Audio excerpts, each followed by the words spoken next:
Mulliken, going over my capstone presentation and plan of care.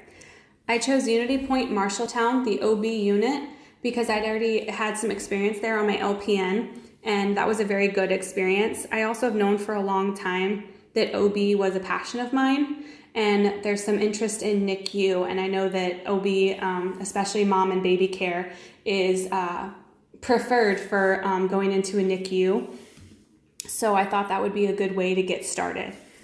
The experience did meet my expectations, but not fully. I did get to see a mom start the labor, and her baby was having variable D cells and late D cells scattered. So I was able to see what that was like in a non-textbook perfect world scenario. Obviously, D cells are not good, but when we were able to look at the strips in our OB class, they were a little easier to distinguish and define than what it was for this baby. So that was good to see what it could be like in real life.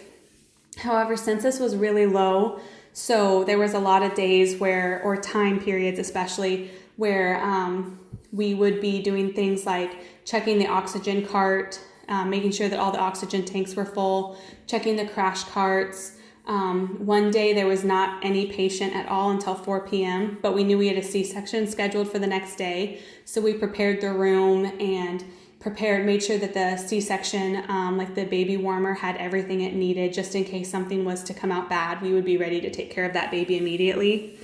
So I got to see a little bit of everything that you'll see on an OB floor, but it was only like one patient at a time. So it was very slow. It would have been nice to kind of maybe see what it'd be like realistically, like if you actually had multiple moms in labor with multiple nurses, but it is a smaller unit, and I knew that census was fairly low going into it. So while that was slightly disappointing, it wasn't a surprise. The pros of working at that facility is that the nurses told me several times, it almost became a catchphrase, that you're never alone. So like when I saw those late D cells on that baby, they didn't really look like late D cells to me because they weren't what I was used to seeing. But I was able to go, to ask the other nurses, how did they know what that was? What defined it for them? What made it stand out? They said that that's how it usually is.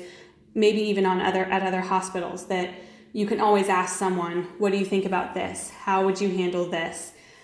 And that was really reassuring to me that even though we're new grads, they were looking out for us. The cons of working in that unit is that it is very slow. So on very low census days, they do sometimes send nurses home. And they just made a bunch of job cuts while I was there, actually, from some of the upper management. And that has changed a lot. So some of the nurses there mentioned to me that they were a little anxious about what the future holds. So that might be a concern for someone. I don't personally have an interest working there anymore because I've decided to move to Kansas when school is over. But if I was going to stay, I would say yes, actually, even with the uncertainty coming up and the low census. I actually think the low census makes it a great place to start because you'll still get the OB experience, but you won't feel rushed or like you have to choose between, do I go do this one thing for this patient now, or you'll never be torn like that. And I think that's really good, especially for new nurses, because sometimes we seem to second guess ourselves a little bit and we get flustered sometimes when there's too many things going on. So I think a slow unit like that would actually be good to get used to things and start feeling confident in our skills that have been drilled into us over the years.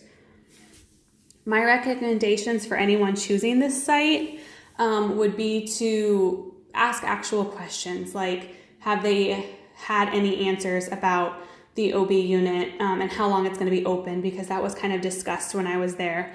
But I know that Libby Frazier, for me, was an amazing preceptor. She was not, she didn't make me feel stupid when I asked questions. She always made me feel like I was heard and that was a question that made sense. She did very well and made me feel very confident in myself and my skills. The most exciting patient we had was a 28-year-old mom. This is her second baby with a repeat scheduled C-section. So she knew it was coming. She had it planned. She was 39 weeks with a baby girl. She had no risk factors, no alcohol use, nothing like that. The only thing with this mom is she did have an anxiety disorder, and since she had been off her medications, we did kind of have to help her with that. We had to do a lot of like reinforcing and comfort cares, and that was fine, but it just took some reminding. She had fentanyl during her surgery to help numb everything up, and the anesthesiologist, I think he did a spinal, but I wasn't able to get a clear answer on that. She had gentamicin as a surgical prep. She was allergic to several antibiotics. So gentamicin is what they decided to do. Lactated ringers she had during the surgery, the duration of the surgery and until recovery. And then she had ibuprofen and Colace to help with postpartum care. She was GBS negative, Coombs negative, and her hemoglobin was 12.8, and her hematocrit was 45%. Her vitals were steady throughout the course that I had seen her. She did get up to a level 8 pain with postpartum uterine cramping, especially when she was breastfeeding. So her nursing diagnosis that I chose were anxiety related to situational and perceived threat to well-being, especially before the C-section. She needed to take a minute to just breathe and remind herself that she had been through it already and her baby turned out fine, and she had this whole team of medical professionals watching her. So we remained with her for the duration of pre-surgical and surgical and post-surgical timeframes. We actually had a whole group that walked her from her like triage room down to the surgery. We were with her when she got prepared, and we're able to be with her that entire time.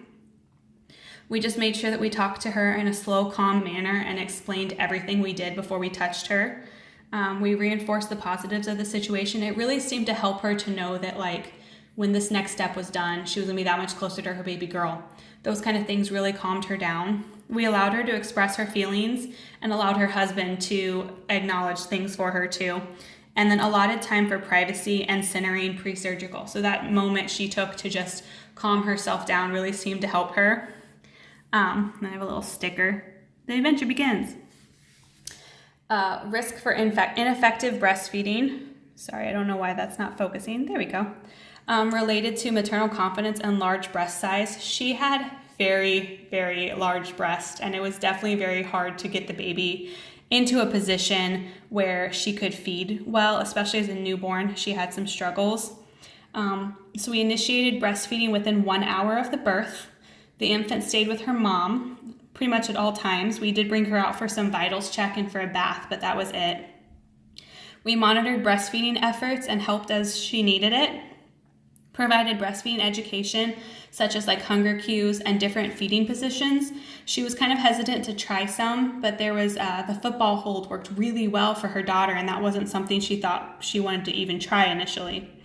And then we also initiated the referral for a lactation consultant that came to see her the next day. So I didn't get to see that finalized, but she was really starting to catch on, especially once she started trying out different ways to hold her daughter and different ways to sit and things like that. So now we can and we will.